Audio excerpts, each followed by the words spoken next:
Film noir and existentialism are ideologies which challenge the traditional view of morality and even its very existence through the eyes and experiences of disillusioned, even amoral characters who can win as well as lose.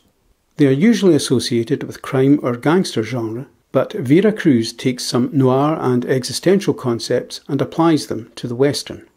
Take a politically volatile setting in which traditional values regarding national sovereignty and autonomy are challenged, and add a couple of main characters who do not demonstrate what might be viewed as typically Western characteristics, in that they appear to accept and support the dubious values set at the start of the film, and you have an intriguing and somewhat disconcerting exposition with no clear hero or moral cause to root for.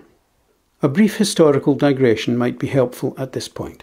Our film takes place during the Second Franco-Mexican War of the 1860s. France, under Napoleon III, wished to re-establish its empire's interests in the Americas and ousted President Juarez with the help of Mexican conservatives who wished to protect their own interests and see a king replace the president. Austrian Emperor Maximilian was made head of state, but there was great resistance in the form of Juaristas, who sought to re-establish Juarez as president.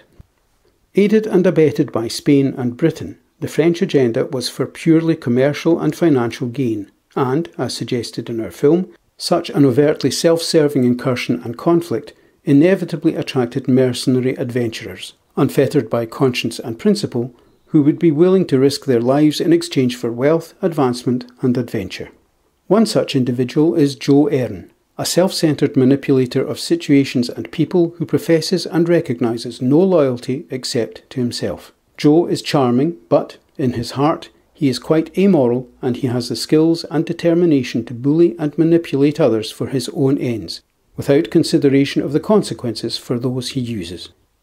Into this moral morass wanders Ben Train, a former officer in the Confederate Army who has lost everything: his home, his position, his pride, and his moral compass, at least to some degree.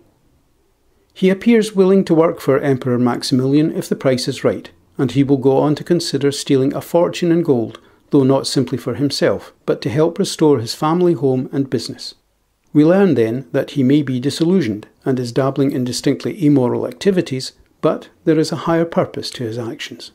He may have chosen this theatre of war to sell his skills exactly because the French action is essentially amoral, as they seek to take advantage of and plunder what, to Train, is a foreign land, and Train thinks he will feel no sympathy, attachment or qualms.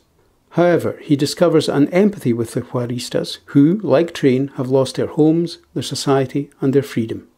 In the end, Train cannot act selfishly when he sees a cause greater than his own needs. As is so often the case in film noir, the hero learns to recognise a purpose or cause in which he can believe or which restores his humanity and belief in principle, having lost him through experience and suffering. We may be surrounded by amorality, but it is left to the individual to decide whether or not he or she will follow that path. And so the scene is set for a showdown of sorts between the amoral mercenary Joe and the disillusioned but fundamentally principled Train.